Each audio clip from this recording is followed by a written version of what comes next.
Eden Utilities can help your organisation to convert the energy it uses every day into a more sustainable source of supply.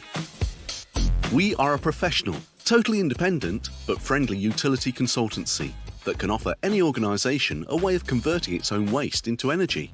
This provides a number of beneficial rewards. So, if you already recycle items like plastics and paper, you could now use the rest of the waste your business creates to generate power for use back into your organisation. If you don't do any recycling yet, you could start now, without the need for any additional effort or large investment in time or cash to accommodate the initiative. Our Eden Infinity product provides your business with a way of not only helping the planet, but also saving you money. Your business creates waste. That waste is collected, and then we work with your energy supplier to ensure that the power generated from your waste is used to supply electricity back to you. In doing something like this, along with doing your bit to help save the planet and meeting your business's green targets, it provides great PR for your organisation, sending a very positive message to your suppliers, clients and stakeholders. It's something to be very proud of. At Eden Utilities, we pride ourselves on being unique with our continuous innovation, along with our ethos of providing a fully transparent pricing model to all our clients. Our personable approach means we always work with you to find the best for you. We regard ourselves as an extension of your business, a partner. Eden Utilities, your sustainability partner.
Hello, Mum. I'm on the telly. I'm living the dream. It's Talk of the Town, episode 19.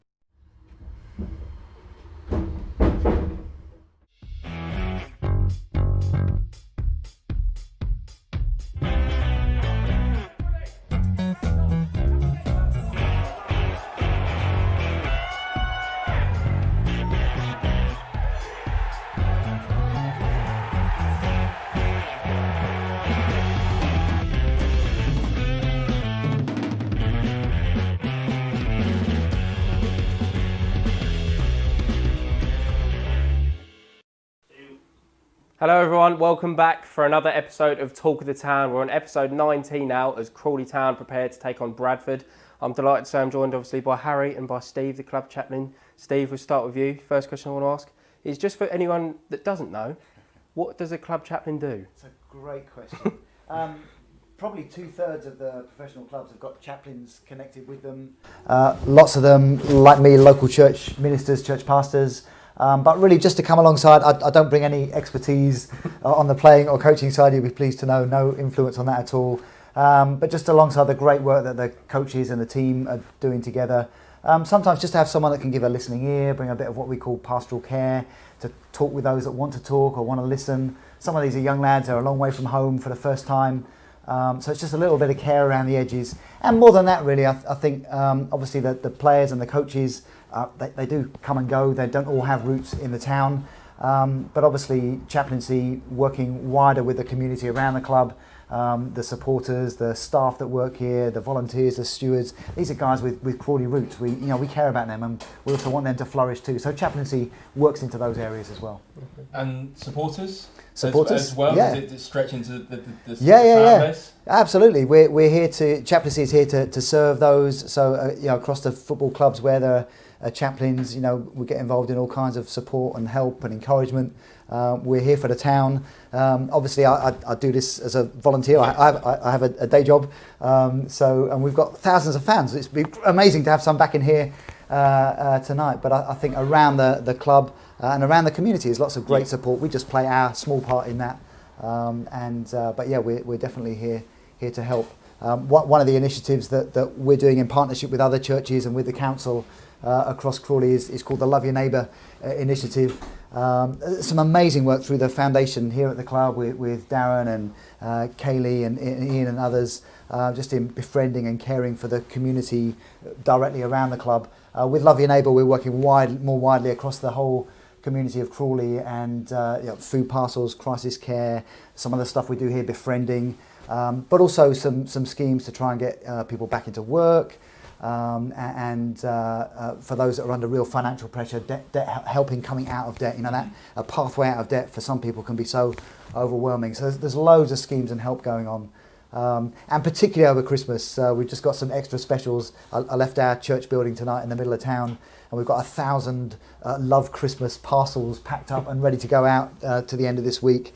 To all kinds of people around the town, not just those in need, but some who've nominated a neighbour or someone who's done something amazing in the community, just to say a thank you to them. If anyone wants to go on the website and want to nominate a neighbour, they might want to nominate you or your mum. Just say, you're doing a great job on Talk of the Town, have a food parcel, have a bit of a Christmas smile. So if people need help, there's help there and they can get in touch with us. At Love Your Neighbour Crawley on Facebook or at Love Your Neighbour on Insta, and they'll find us.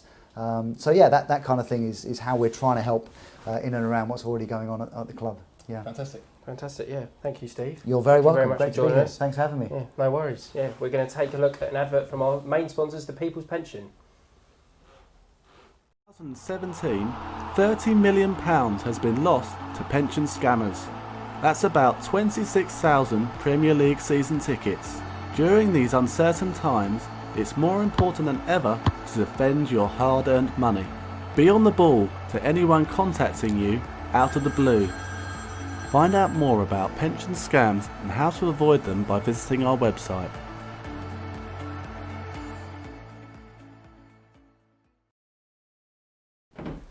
Hello, welcome back to the People's Pension Stadium. I'm delighted to be joined by Technical Director and Advisor Chairman Erdem. How are you? I'm well, yourself? Yeah, I'm not bad. Good man. So, obviously, breaking news again, the gaffer isn't going to be here again tonight. Have you spoken to him recently? Yeah, we speak every day, I think 2, 3, 4 times a day.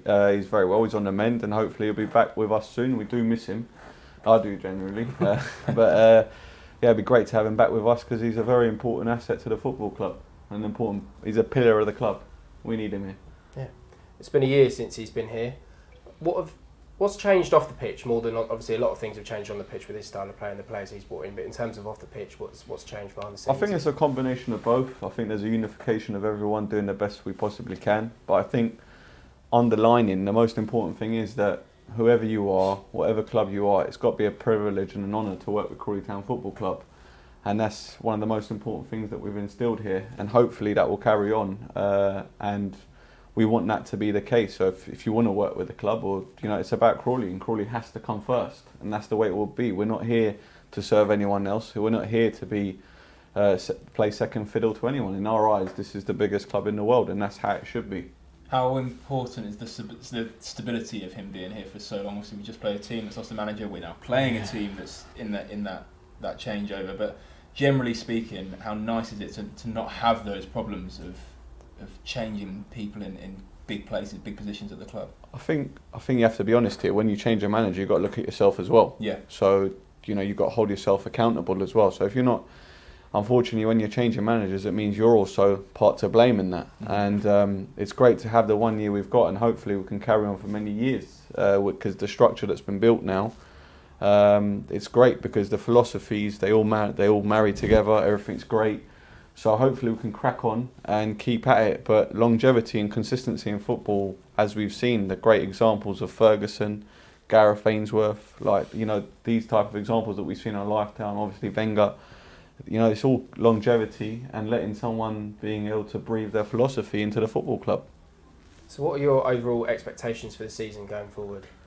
I think we have to try and hit 50 points as soon as possible, and because that's the most important thing for the football club. And then from there, hopefully we can build and see where we are. If we hit it early, we know we're going to push for hopefully have a playoff challenge.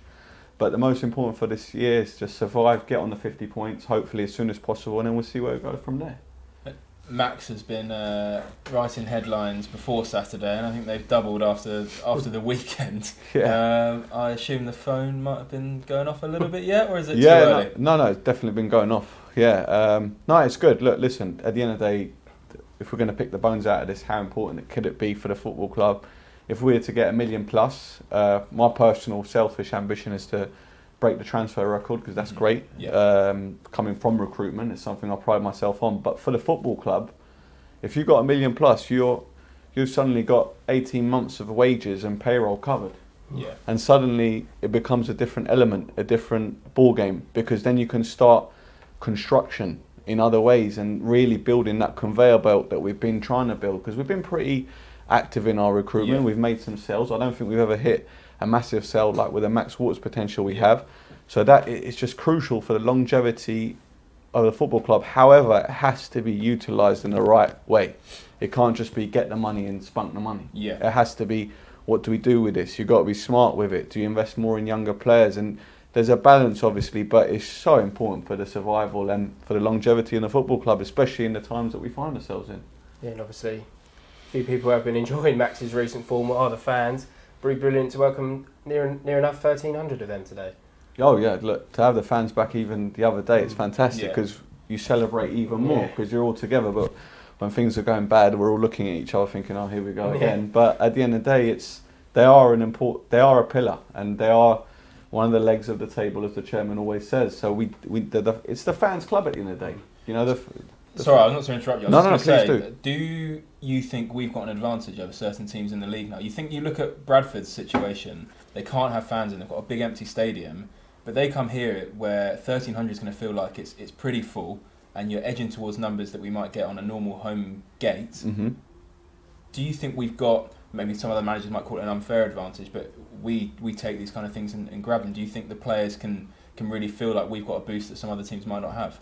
Yeah, I suppose it's it has to be an advantage. You'd be silly to say it's not, but sometimes fans can get on the back of teams and it can work that way. But of course, like when we've been away and then you've got 15,000 fans, you're up against it. Yeah, the first 10 minutes, like you're bricking it. I know as a director, like when Yeah. we went Pompey, when I first came in, there's 16,000. Yeah. Even as a director, you're sitting there thinking, oh my God, Yeah. like we are, you feel like you are away. So in a way, I feel like that's the advantage we've got. But we've got a good set of lads as well, and it'd be interesting to test the current group in an away situation, how they'd react, because I think we've got a lot of good characters that will thrive on that situation as well. But is it an advantage? I certainly hope it is.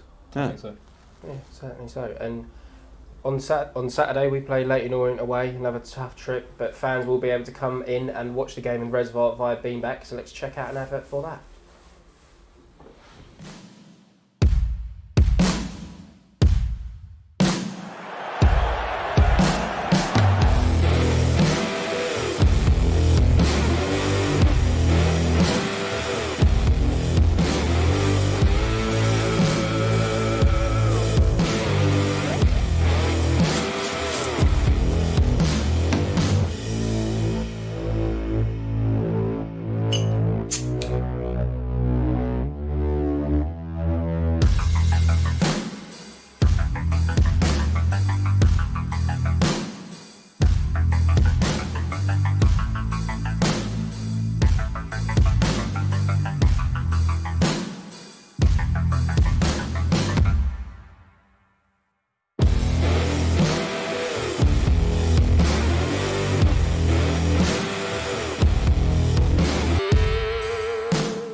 Welcome back to the People's Pension Stadium. Delighted to say I'm joined by Gary from BBC Radio Sussex. Gary, how are you? Yeah, I'm very well, thank you. Very Good, well, good. Sam. So obviously we face Bradford tonight. What do you think we can expect from them? I think it'll be very tough. I don't think we can take anything for granted, despite Saturday's victory. Bradford will be itching to start getting some points on the board. They're a very, very big club to be in the position that they're in within League Two. And as I said to people on the radio earlier today, they can't really afford to be dropping into the National League. They've obviously got a lot of candidates now in the running to take over the managerial position that was vacated on Monday by Stuart McCall. And I think whoever takes it over has got to realise just how big Bradford City can be and used to be, as it were. I don't think Crawley can rest on their laurels this evening. But, following on from Saturday and from some positive away results, and with double the amount of fans in the ground tonight, then I think everybody will be optimistically looking for a home victory tonight. Bradford have lost their last 6 in all competitions. But again, you can't read too much into that. It's all on the night. They'll start picking up points soon, won't they? From somewhere along the line. We just got to hope that it's Saturday as opposed to tonight. Yeah, I think it's the start of quite an interesting week because as much as obviously Bradford are going to be more than up for it, it's a game on paper. You like to think you've got a little bit of an advantage, and obviously Saturday, not looking too far ahead, we've got quite a good record going to Leyton Orient. So it could be quite a profitable week, and we know that in this league, 2 or 3 wins on the spin, you're flying up the table. Yeah, absolutely. We have got a good record going to Leyton Orient. They're another team that are flying at the moment, aren't they? They're already a goal up in their game. They've kicked off early this evening at Morecambe. They're already a goal up. I've just looked at that already. So they've had a tremendous run, and they're buzzing around the playoff places because then you go into that busy Christmas period. Doesn't matter who you're playing over Christmas. It's always a busy spell. League leaders, Newport. See, at the moment, league leaders here. You go to Forest Green, that's always a tough place to go. Got to make that long trek to Bolton earlier in the new year before the game down here against Leeds. So game after game is tough. Really, really tough, and they're still coming thick and fast. Yeah. There is no let up. And you sort of look back in a way and you think, was it a blessing in disguise that we went out of the EFL Trophy at the group stage and we haven't got even more games to be, thinking about, as it were? Yeah, I think you're right. I think especially over this period. But obviously shows the players aren't struggling too much if they've got the friendly at Hawley to come in, which is always good because they've in the back of their minds obviously still thinking we need to get some players minutes just in case we get the inevitable injury and players are ready to come in. I think games like that are always good. They'll give some of the squad players an opportunity to show John, when he's back, and Lee and the rest of the coaching and management staff exactly what they can do. You look at someone like Nick Cerula, who's back in the starting lineup tonight. I've said it time and time again. He's a great example, I think, of someone who's obviously got their head down, worked hard in training, worked hard in the practice matches and the behind closed doors friendlies, etc., and has now got his opportunity. Yeah, and I've just realised that we forgot to do the team news with Adam. So Gary, we'll go through the team with you if you want to read out the starting line. Yeah, no worries. So there's 2 changes to Saturday's side. So David Cisse and Tyler Frost drop out, and Nick Cerula and Archie Davis come in. So it's a slight change in formation as well, I'm led to believe. So it's Morris in goal, back 3, Dallison, Tunnicliffe and Craig. Midfield 5, Davis, Matthews, Powell, Hessenthaler, Cerula. And a front 2, Nichols and Watters. And on the bench, McNerney, Naddison, Ferguson, Cisse, Ashford, Galash. Yeah, so it looks like a return to the 5 at the back formation with the wing backs, and obviously that leads us on to the fact that it probably wasn't an injury to Nick Cerullo, it was more of just giving him a rest. Yeah, I think so. He played a lot of, or he played his part in a lot of games, and like I said on Saturday on the show, he hadn't done anything wrong in the games that we saw. It was more tactical. You know, the game was finally balanced at Wimbledon in the Cup. When he made way, and we were a goal down at Mansfield when he made way for Max at half time, and we know that tactically that worked out to be brilliant with Max coming on and scoring twice in the opening 15 minutes of the second half. So yeah, I don't think Nick did anything wrong, and it's just a good opportunity for some rotation. You know, you've still got no George Frankham in there, you've still got no Josh Doherty, you've still got Reece Grego-Cox missing long term, etc., etc. So this is still a very, very good, strong side with goals throughout the side, even without those players in there. It's always interesting when I see Gregor Cox's name pop up now, because he's going to be like a new signing when he eventually comes back, you think. Pretty much, yeah. And I think he really found his feet, didn't he, last season under really John? Came through, he really came through. He'd started to score, towards the end of the season before under Choffey, but I think he really sort of found his niche last year. I think from that game against Scunthorpe in the first round of the Cup last year, when he scored twice, and then he just seemed to sort of go from there. And he's one of those players who, I used to see him quite a lot at Woking as well, and he was one of those players who always seemed to need a goal or two to build his confidence. And once he got that, and he was playing in that slightly wider position, and I think he relished in that, slightly different position for him, because he was quite often played by other clubs, and maybe even here in the early days as an out-and-out striker. And I think he was better to be either playing off a front two or playing out wide to be able to sort of bomb forward, because he's got some pace on him. He's got some pace on him, and if you can release him into the right areas, running in from an angle in the area to drive one across the goalkeeper. Fantastic. And his position certainly isn't guaranteed when he gets back. Obviously, Sam Matthews really starting to perform now, got his first assist at the weekend as well. Yeah, Sam Matthews is a very, very good player on the ball, very tricky, good feet, quick feet, a great through ball for Max on Saturday for the opening goal. And that was actually the first thing that I wrote down on my notepad, was the fact that Max had got through. And when you watch it back again, it's deceptive, the ball through from Matthews. Absolutely, when you see it in real time. When you get the chance to watch it back again, you see how good the through ball is, but then you also see the strength and the power of Max, because he should be second best to get into that ball 100%, before he drills it under the defender. Yeah, especially from the other angle. The defender actually gets there first, but he sort of manages to get his arm across. Yeah. And then to be able to get the shot away first time was really impressive. But once he's in that, as I said in the commentary on Saturday, once he's in that opportunity at the moment, one-on-one with the keeper, there's only really going to be one outcome at the moment, isn't it? Yeah, no, and Erdem spoke about how much he'd probably want for him. What would you say is a fair value from what you've seen this year? It's hard to put a figure on.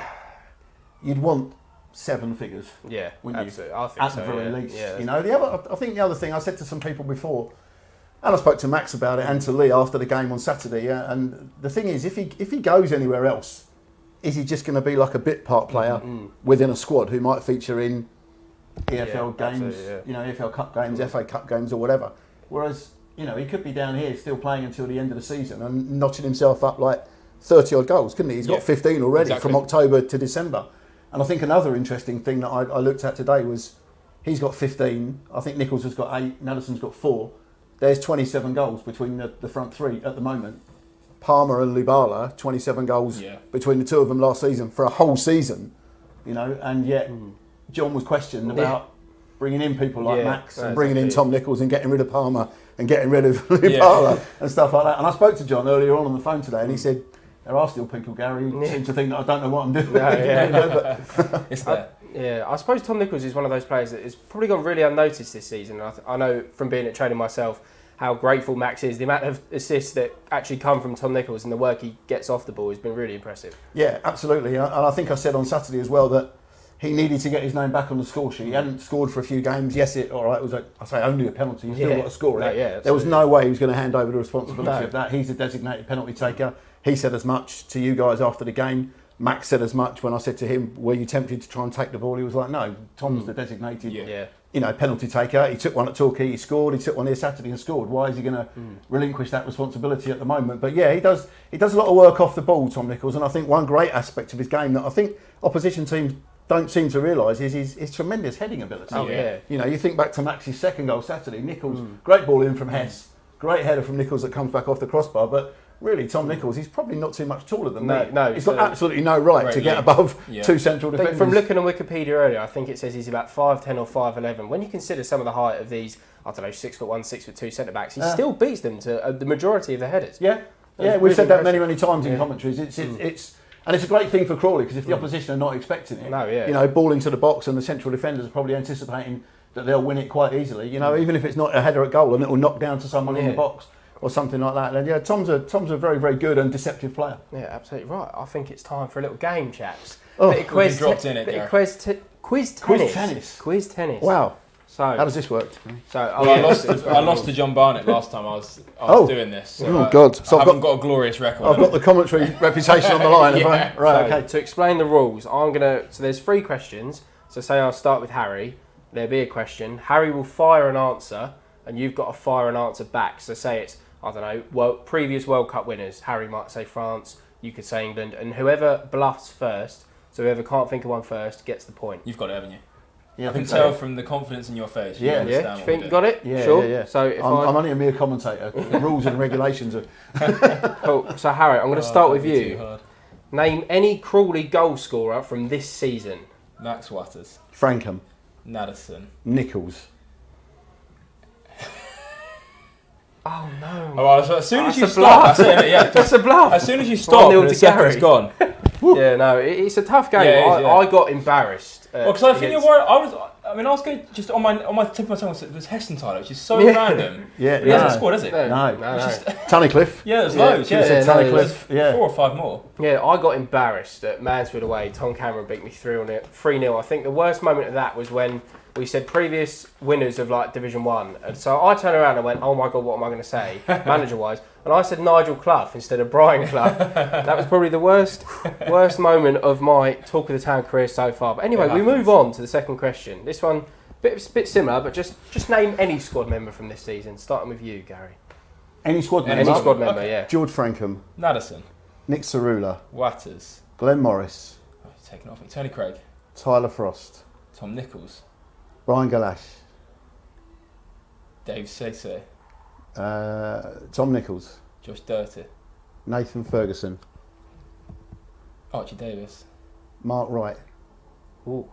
He hasn't been a squad member yet, has he? He's got a number. Lewis He's got a Young, count, Lewis surely. Young, has he got a number this year? He will do, yeah. Lewis Young. I think we're breaching the 3-second rule here, but we carry on. Danny Bullman, Hesketh, Tom McGill, I think we're running out. Heston-Tyler? Yeah, no. Tom Dallison. Oh no. I'm out. Oh, yeah, I was going to say, I think, Yeah, we've I done think the we whole breached squad, the I think. rules one too many times, but it was getting entertaining because you were actually only running got out of yeah. people there. I would have been very impressed Joe if Mack, poor Joe anyone Mack. could Oh, yeah. carry that Yeah. on. Joe Mack. Oh, I was trying to go like numerically. Joe Mack. In my head, I was that's a good idea. I was trying to work through numerically, thinking, who has that number? Yeah, right. So let's name some squad numbers for this season. Because I've got a list here of all the squad Oh, numbers, my and there's God. a few that are missing. So You've got the commentator here. Right. starting with Okay. So we name the number Yeah. that we don't have to name the player it's been allocated it to. Yeah. So say if I started and I say So there's one. a few numbers we've missing. We've got a player that wears number 1. Yeah. So there's a few numbers missing. That's why I thought Yeah. I might trick you out. Okay. So Okay. I'll start with 1. 23, 3, 12, 8, 16, 10, 4, 24, 36, 11, 19, 33, 6, Yep. 5, Yep. 20, 9, Yes. 30, Yes. Just yesterday. 19. I'm guessing now. Yeah. 18, 18 is in there. 27. Ooh. See, that's not on my list. Oh no. We must have again. Who did you think was 27? I don't know. No, I was guessing by the end of it. Oh, it's 3-0 to you, Gary. Is 18 Tom McGill? 18 is David Cisse. I Oh, believe. sorry, of course it is. Yeah. You should have Sorry. said, oh yeah, no, Yeah. no, 18. Yeah, definitely know who 18 is. Right, well, congratulations, Gary. Thank you very much. Thank you very much for joining us. Obviously, one player that we mentioned in there was Mark Wright. Tom Cameron sat down with him yesterday to talk about his move to the Reds.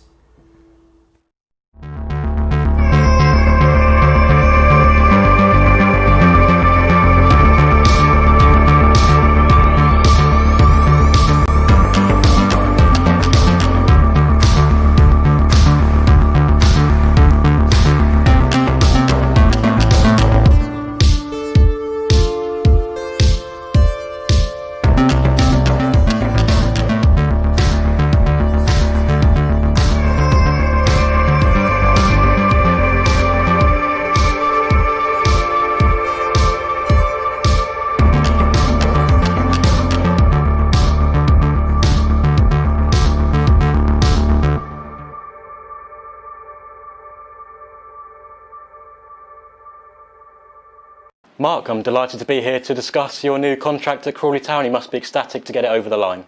Yeah, I'm buzzing, to be fair. It's been a long time coming. I've been training with the club, I think, about 2 months now. This wasn't really the plan. It was kind of, I'm a guy that likes to take every day as it comes and challenge myself when I feel like. But when I came to Crawley, it was just literally training to get fit. And I kept going and kept getting fitter and kept getting better and sharper in training and enjoying it more, if anything. Like, it get to a Sunday night and I was buzzing to go back in on Monday. And after the year we've had, probably continuing into next year, I'm not going to be able to travel and do much of the job I'm used to. So to get my head down and play football again, it's a dream come true. I feel like football is, if you're someone who grew up loving football and playing it every day like I did, school football, Sunday league football, then I went into obviously pro and semi-pro football. Once you quit it, especially at the age I did, 20, 21 I think I was, you never really get over it really, and I've missed it every single day since. I've played, I've set my own team up, I've tried to keep teams going, and Monday nights and Wednesday nights and Thursday nights, 5-a-sides, I always play. So to have this opportunity to go back and do it one last time is a dream come true. And I'm 33 now, touching 34. So this really is my last chance. And I've been wanting to do it for the last 10 years since I quit. I think I signed for another club actually in the Conference South a year after I quit. And I couldn't play for them because I went into the jungle like a week after I signed. So, it's weird. I've tried to juggle football as much as I can around the world that I'm in. It's not managed to work, but now I'm willing to give it one go, put my work on the back burner, and put everything into this potentially last year of football at Crawley, the club where I left off as well. So it's kind of a fitting moment. We know you've got a fantastic relationship with the gaffer, John Yems. It must be great to know that John and Lee have got full faith in you to really add to the squad this season. Yeah, weirdly, I played with Lee when I was at Southend United. I was only 18. I was in the first team squad, and he signed for Southend in January. And I loved him straight away. He's such an experienced pro at the time, and he was just so good with us young lads that we just got on so well. So to go to Crawley and see him there was an amazing moment. And of course, I get on with the gaffer so much as well. I've known that he was my manager here in his very dressing room. I remember walking in here for the first time, and that's how I met Gaffer. Obviously, he took me on loan here. So to go back to a club, and as I say, at first it was just training to get fit, and the Gaffer let me come in here. And then as conversations went on, time went on after I played in that Reading game and stuff, the Gaffer sort of jokingly said to me at first, well, it seemed like a joke, "Would you sign here?" And I was like, "Well, yeah, no, we'll talk about it." And it kept going, and then Brad has mentioned something as well, and things kind of. And then even like people like Tony Craig, experienced pros like that, were saying to me like, do you fancy giving it a go? And people were asking me. I was like, I must be doing all right. People keep asking. And that was it. The gaffer asked me if I want to put pen to paper and sign. And, there's a lot of games coming up, needs backup. So, yeah, I've done it. You only live once. I know there's going to be a lot of backlash from this because it's the nature of the world we live in. I'm from one world. People don't know that. The Crawley fans hopefully will remember me here, so they'll be okay with it. But a lot of people are obviously going to straight away be like, "What? What's going on?" But I'm here to play football and get my head down, and I've been doing it for the last 2 months and feeling as fit as ever. So yeah, bring on this challenge. We know you've worked so hard on improving your fitness and sharpness to sign this contract, and you've been training hard. How have you been finding it down there and enjoying training? So when I first came in, I was okay with the standard. I surprised myself a little bit, to be fair, but I was behind the curve in terms of fitness, and that is full respect to the boys at Crawley. They're so professional. I did my YT at Tottenham, and I was pro at Southend and was League One at the time, and so I've been around this standard, a lot. But the boys at Crawley, mate, they're so professional. They're so fit. Like first day, they're just so athletic. I don't know if that's the way football's moved on since I walked away from it, but I knew I had to quickly bring my fitness level up. And I'm quite a fit guy. I do a lot of fitness. One of my jobs and part of my career is keeping fit. But it was another level when I stepped in with the boys. And the fitness coach Joel, he has the boys running a lot. The gaffer likes them, and Brad likes them really fit.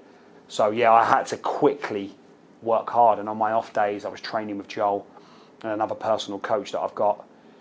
to make sure I could get up to the curve as quickly as I can, because I was quite far behind it when I first come in. But I feel like I'm getting there. 2 months in, but I'm still not 100%. We know you've had time to settle in and meet the lads. Is there any teammates in particular you've formed good bonds with? To be fair, I've formed good bonds with all the boys. They're all such good lads. It's hard at first going into any football club and walking into a dressing room and people wondering who you are and what you're doing.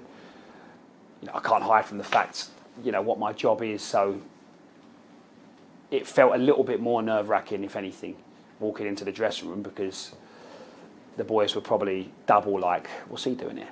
But they took to me straight away. They was all polite. They made me feel so welcome.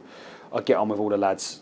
They're a really good group of players, and that's one of the reasons why I've decided to give it a proper go instead of just keeping fit. It was meant to be like a month, 6 weeks, and I just kept going and going and going. And eventually, it's like, well, if I'm going to keep doing this, I may as well do it. Do you know what I mean? Don't just do it, but do it. And some fans, I know you've already played since returning and training in that Reading friendly. You're really impressed. You've got a great left foot. Can you tell the fans kind of about the type of player you are?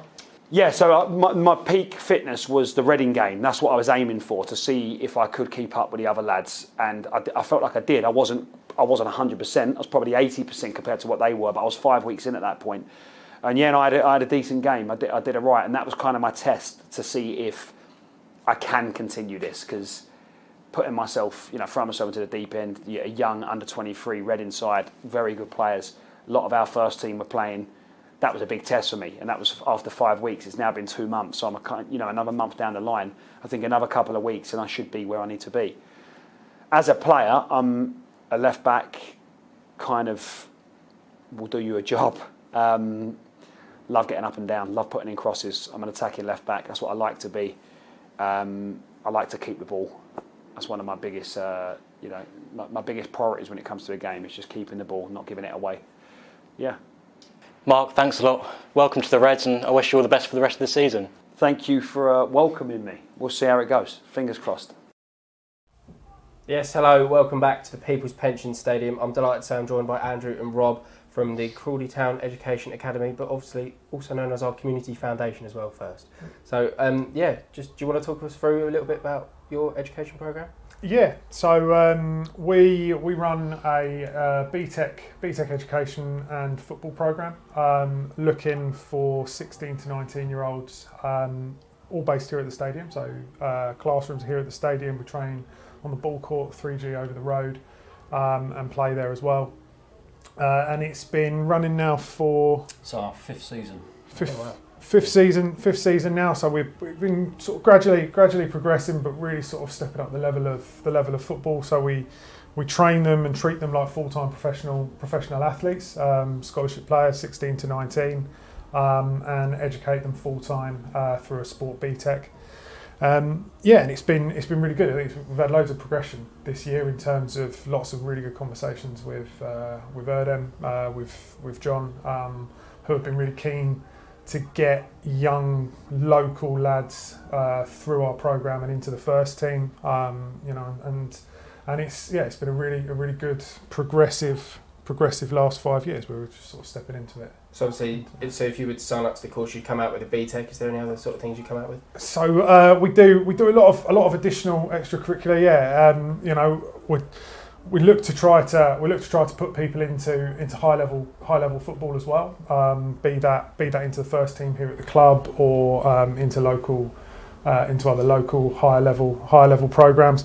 But we also put them through NCS qualification, and then we've got a coach academy through the community foundation, where a number of our students, we've got 3 students on at the moment who are doing their coaching badges, doing their FA coaching badges. We want people to aspire to be playing football, but also to be aspiring to go into careers in football, becoming the next Sam, becoming the next Rob, becoming the next Andrew, going on and stepping up into those roles. Ideally, I think our programme should filter people into employment at the club, whether it's coaches, analysts, whatever it is.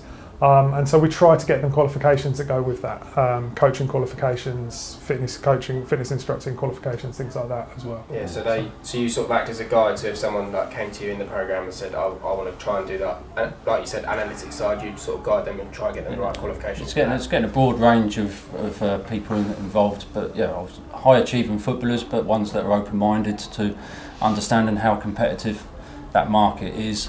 So being open-minded to other avenues within the industry, within the football industry or sports industry.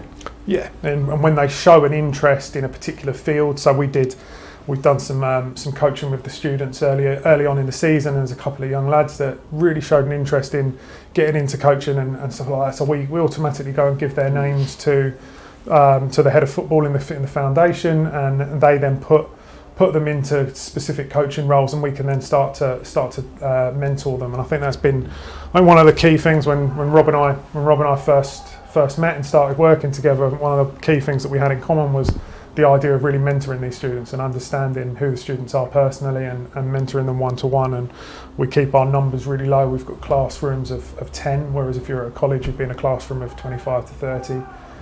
So we keep the numbers small, which means that we can monitor them, we can handle them on a one-to-one basis. Yeah, so you get more contact time in the classroom education-wise, or if it's out on the training grounds, then you got more contact time with them and able to sort of give them more support with the technical, tactical aspects of the football, or with the physical side of it, the psychological side, and so we can develop the different areas that all go into making that player. And so yeah, I think it becomes a bit more of a personal course than compared to some maybe some other courses that are a bit bigger. Yeah, I suppose. Not just that, you get the bonus of getting to play football every day as well. yeah, absolutely, and that's it's the biggest driver. It's the biggest driver for the students. It's also the biggest driver for Rob, for myself, our other two staff, Adam and Holly. Adam came through the program as a student and has done his coaching badges, and he's really progressing as a high level coach. And Holly, who's played Crawley Wasps and has played at a high level and has then started coaching at a high level. And I mean, she's wanted by just about every women's club in the area at the moment, and to try and keep her on board is it's one that's really important, because we're all really passionate about the game. We love the game. We love that's why we're here. And that's something that we try to infuse in the students as well. We want people that just love being around football, and getting to go and play every day, train every day. Tomorrow we're playing against Crystal Palace just over the road, and it'll be it's yet another opportunity to get out there, play some football. We've been able to do full-time football throughout the lockdowns, which has been amazing, being a part of the club and being able to train and play every day as well. So that's the important thing. I feel really lucky in what we do. What we do, absolutely. The different pathways for the guys. I think it's worth mentioning as well. Like we've had in the past, we've had students that have gone on to do like scholarships in the States, and Andrew's had a lot of experience working over there previously, and through those sort of connections, we've had a company that's coming in, and we've got four lads going off for trials this week in a showcase trial to go and get scholarships to go out to the States. So it's something. I spent 6 years working out in the US with Bayern Munich and a couple of organisations where.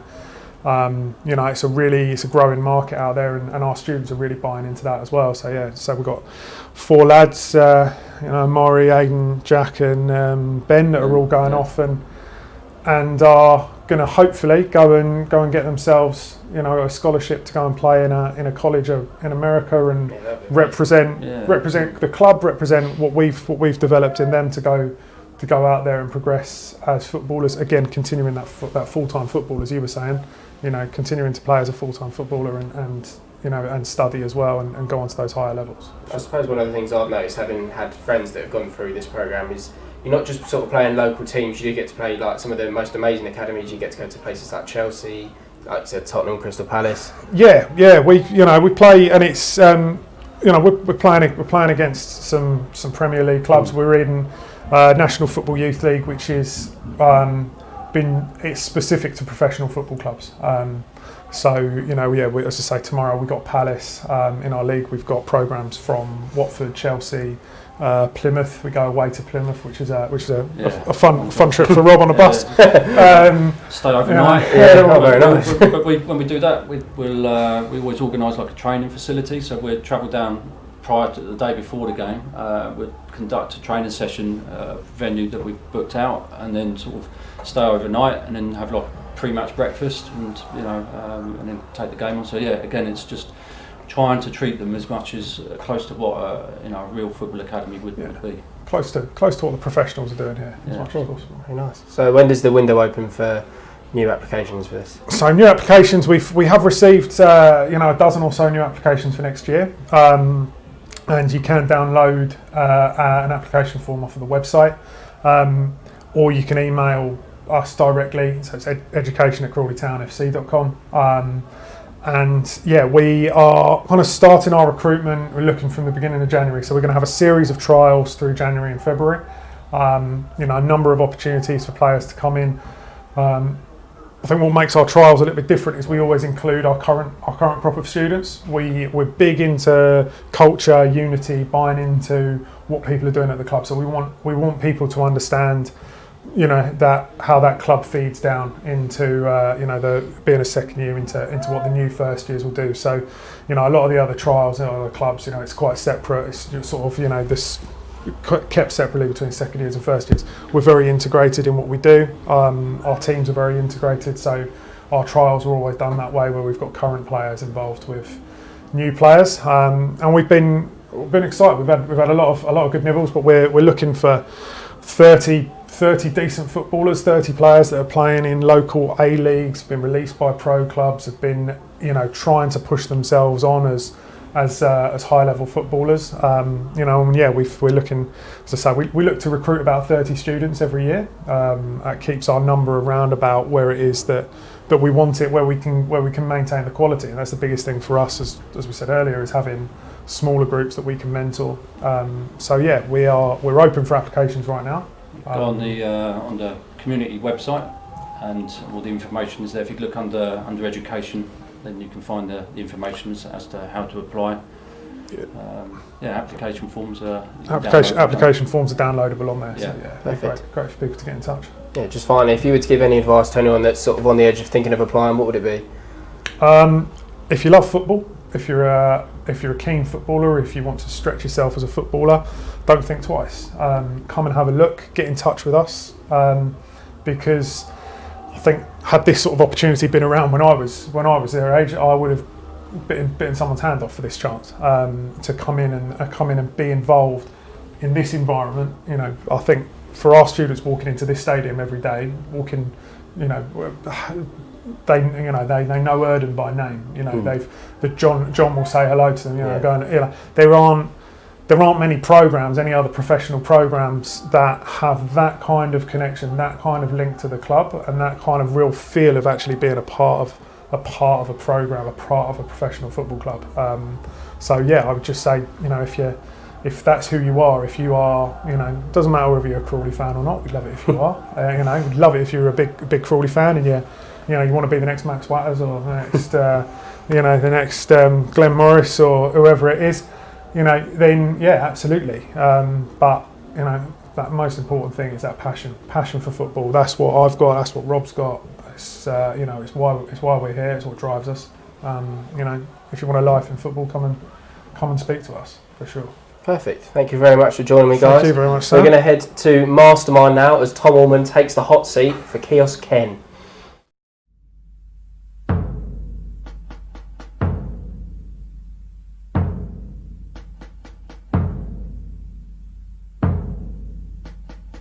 Hello and welcome to the People's Pension Stadium for Kiosk Ken's version of Mastermind. Today's second contestant is Tom Allman. Age? 24. Specialist subject? The history of Portsmouth Football Club from 2006 to present day. In 2006, who became Portsmouth record signing? David Nugent. Incorrect, Benjani. Who sold Portsmouth FC in January 2006? Milan Mandrick. Correct. In 2007-8, where did Pompey finish in the Premier League? 8th. Correct. In 2008, who scored the winning goal in the FA Cup final for Pompey? Carno. Correct. Portsmouth's first ever opponents in European competition were from which country? Portugal. Correct. Who took on the manager's job when Harry Redknapp left in 2008? Tony Adams. Correct. In 2009-10, who returned to the club as director of football? Avram Grant. Correct. In 2009, Avram Grant became manager, but replacing who in the hot seat? Paul Hart. Correct. Portsmouth lost in the FA Cup final in 2010, but who scored the goal? Didier Drogba. Correct. Our next contestant is Tom Allman. These are your questions on general football knowledge. Question 1. Who became England's youngest ever senior footballer in 2006? Theo Walcott. Correct. Who is Real Madrid's all-time top goal scorer? Ronaldo. Correct. Who was captain of the England team when they won the 1966 World Cup?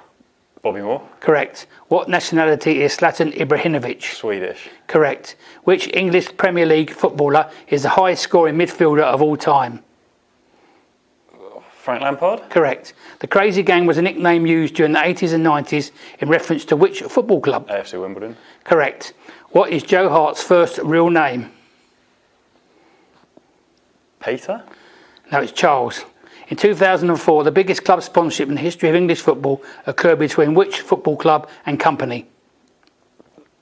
Arsenal Emirates. Correct. Who was the youngest Premier League Golden Glove winner of 2015-16? Sorry.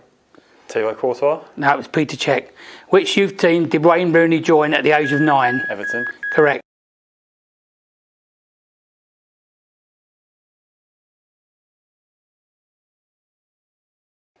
Now, we're back. We're back. All of a sudden, we're back. That's almost all we've got time for on the show today. So, Harry, I'll just grab a quick score prediction from you. I'm thinking 3-1. I think maybe we'll go get a little bit of a scare early on, just maybe their initial boost of being under new management or caretaker management, and then we'll hopefully get a bit of a crowd behind us and get going and get another 3 points. Yeah, see, I was also going to say 3-1, but I might have to change that. I might even go 4-1. Another Max Waters hat-trick and another Tom Nichols penalty. You heard it here first. Quote me on that when it happens. We're going to start as we mean to go on, so we're going to take a look at how the Reds got on last time out as they faced Barrow.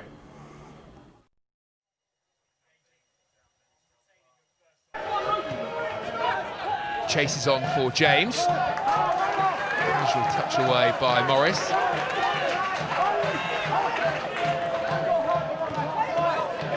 To orchestrate in midfield. Dallison lifts one forward. Obvious target is Watters, as is so often the case. Powell now dominating possession here, Crawley, as you might expect at home. Barrow sitting very deep. Watters on the run here into the penalty area, and Watters does what he does best. Chucks the ball under the keeper Dixon, and Crawley have the lead. Superb strength shown here by Watters to brush off the defender, and a lovely finish.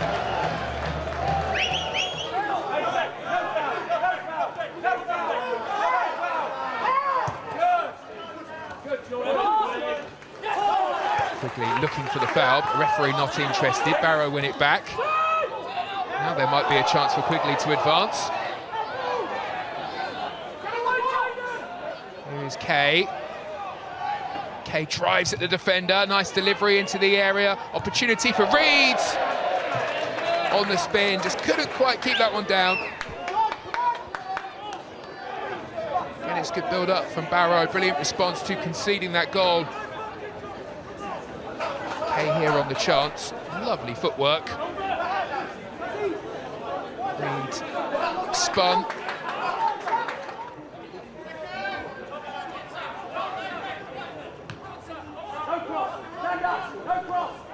Away goes Brown, does well to evade the challenge of Frost. He's into the penalty area here. Big shout for a penalty. Brown goes down. Well, there are a few players reacting in a way that the referee will not agree with here. And it will be interesting to see what happens in the conversation between the referee and the assistant.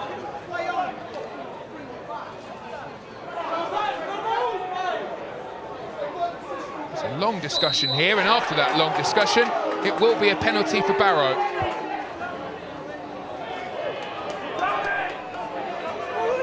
And in the build-up, referee not happy with the words from Connor Brown, and he'll be booked here.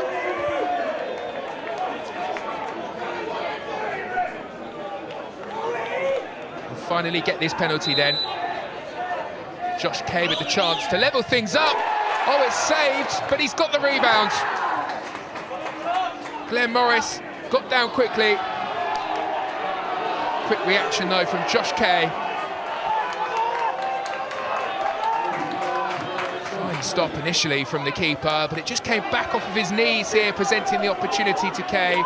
Things levelled up at 1-1. Here is Reed. Reed searching for strike partner Quigley, turned away by Crawley. Here is Watters. Watters with a quick glance up before driving forward himself. Searching shot, and Nichols with a fine opportunity to put Crawley back ahead. Well, Watters very nearly scoring a second. Just needed a touch here from Tom Nichols.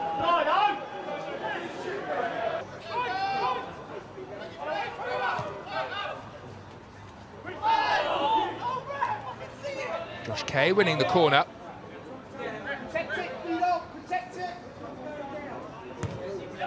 Barrow looking for a second, and they've got one. Sam Hurd at the front post with a glancing header to send it beyond Glenn Morris. It's a fine delivery. You have to question the mark in here though, surely.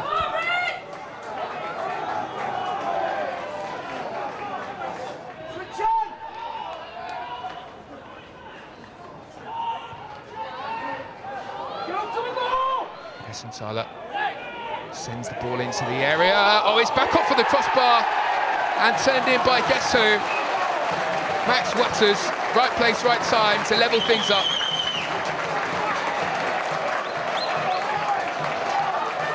Barrow ahead for 8 minutes. Cruel blow here for the keeper as the ball comes back off of the bar from the header of Nichols. And Watters steps up.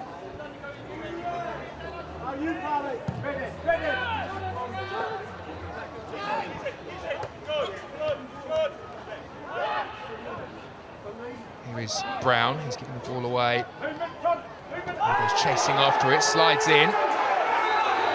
Barrow carry the ball forwards. Brown already on a yellow card here. It's his second of the game, and he's dismissed by the referee. Well, as the ball comes to Dallison here, it's an aggressive challenge from Brown with the studs up.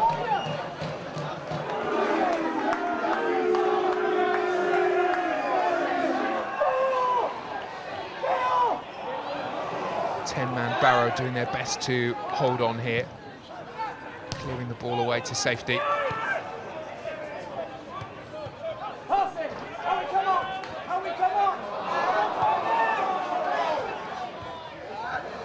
Might here Barrow have an opportunity to put themselves back ahead. Can they take that chance? It's a fine stop by Morris, fingertips to push away to deny Quigley.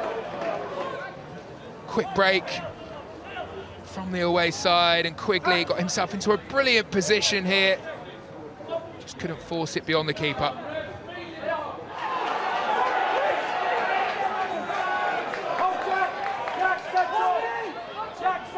Cisse drives into the wide area, to the edge of the box. A chance here for Crawley. That's a clumsy challenge, and it's a penalty for the home side.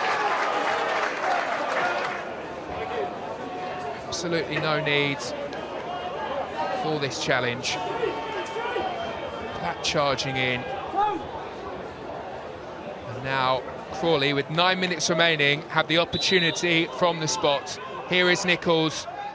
Nichols sends the keeper the wrong way. Looks like he sent Crawley to victory tonight.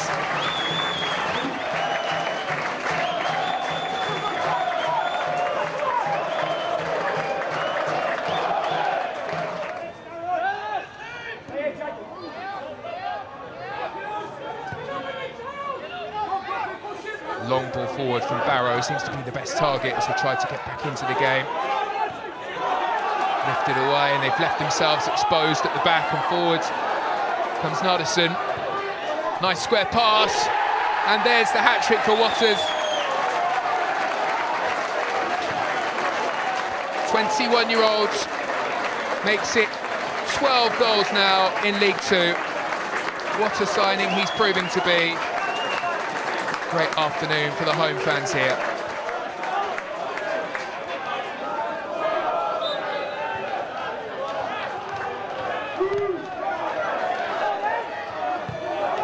Barrow have given up and they've given the ball away here, and there might be a chance for a fifth for Crawley. Sent wide and into the stands. Didn't really matter. Points were secured with the earlier finishes. Watters with a hat-trick for Crawley Town. Not great news for Barrow, but as soon as Connor Brown was sent off, they were in trouble. Finishes tonight, a convincing victory for Crawley. Crawley 4, Barrow 2.